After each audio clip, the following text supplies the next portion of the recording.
Olá, tudo bem com você? Meu nome é Renata, sou psicóloga cognitivo-comportamental, atuo aqui na cidade de Volta Redonda, no interior do Rio de Janeiro, mas também ofereço atendimento online para o Brasil e demais localidades. Estou aqui hoje a convite do Rodolfo, do Mais Psicólogos, para poder bater um papinho com vocês sobre um tema que eu adoro, que é a ansiedade. Hoje a gente escuta muito se falar por aí, né? Mas eu observo às vezes um equívoco na forma de interpretar a ansiedade. Às vezes as pessoas falam sobre a ansiedade como se ela fosse uma verdadeira vilã que deve ser evitada, eliminada a qualquer custo. E não é bem assim. Eu vou te explicar hoje talvez um outro lado da ansiedade que você ainda não conhece. Vamos conhecer um pouquinho mais sobre ela. A primeira coisa que você tem que ter em mente é que a ansiedade ela é uma emoção natural do ser humano.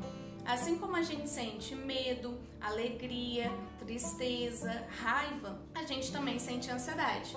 Então percebe que é algo que faz parte da nossa condição humana, é algo inato.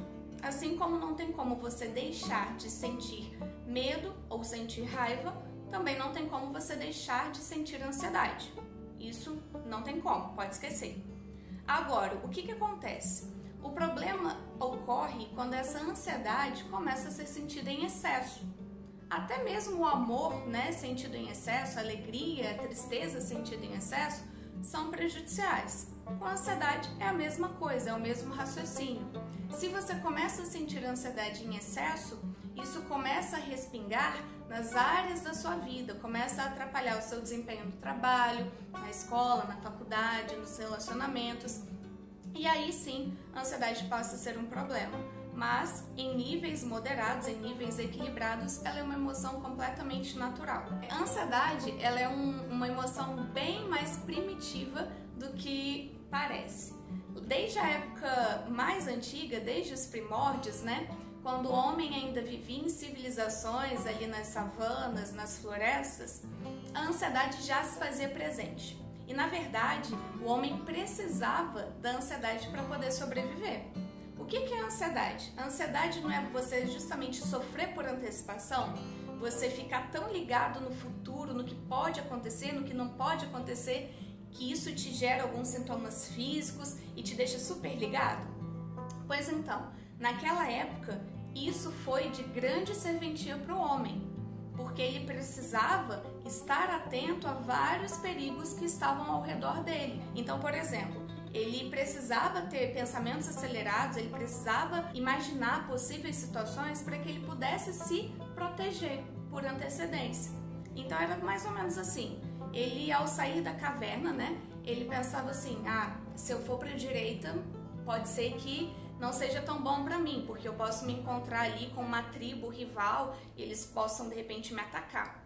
Se eu for para a esquerda, costumam ficar ali um bando de leões, né? Pode ser que de repente eles venham e me devorem.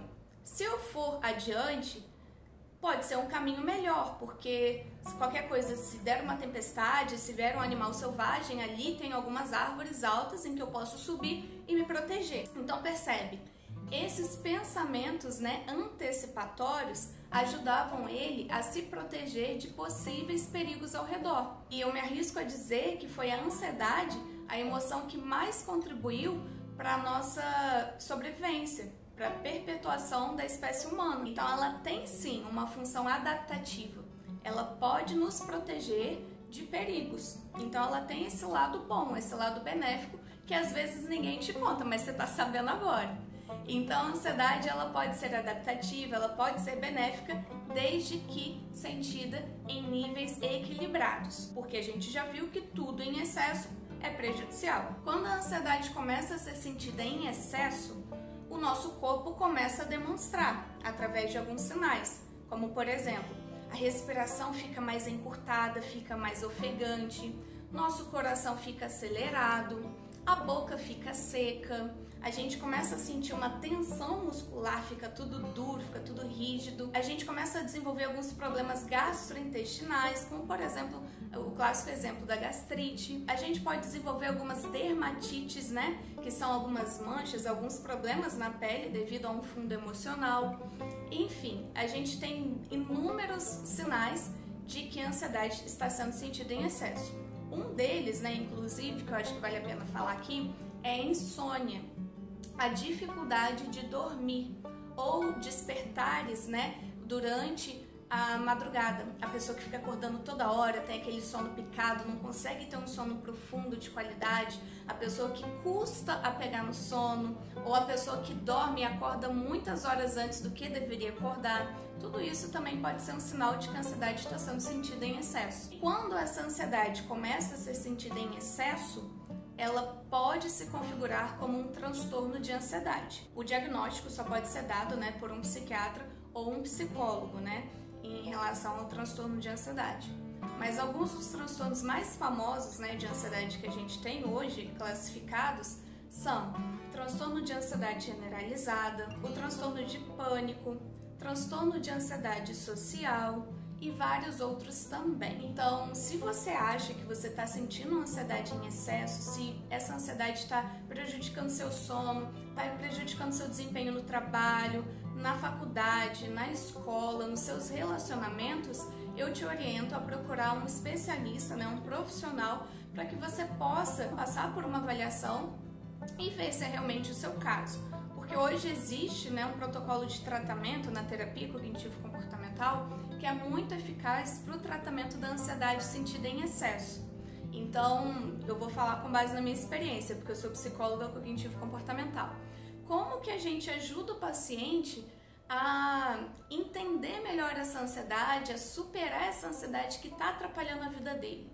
A gente ensina o paciente sobre a ansiedade, né? Essa breve explicação que eu dei para vocês, a gente dá de forma mais aprofundada no contexto aqui de clínica, de terapia.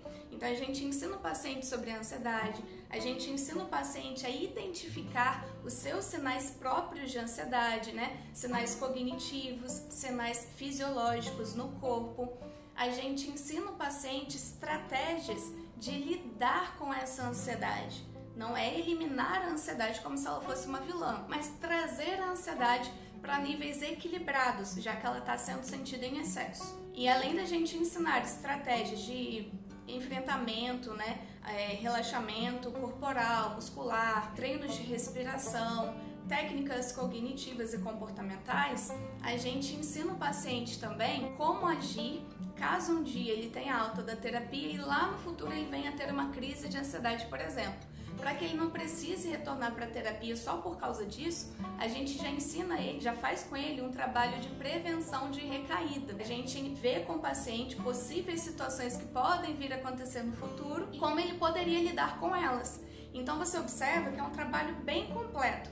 A gente trata a causa, os sintomas e ainda fazemos um trabalho de prevenção de recaída. Isso na terapia cognitivo-comportamental, que é uma das abordagens dentro da psicologia. Eu espero que tenha ficado claro para vocês a ideia que eu quis passar aqui hoje. E se você está passando por isso, procure um psicólogo que ele vai poder te dar a melhor orientação, fazer uma avaliação com você, porque não precisa você ficar sofrendo, passando por isso sozinho, sendo que hoje já existem vários protocolos de tratamento para a ansiedade, né, para os diversos transtornos ansiosos, que são super eficazes. Eu espero que vocês tenham gostado e eu deixo aqui um grande abraço e um beijo.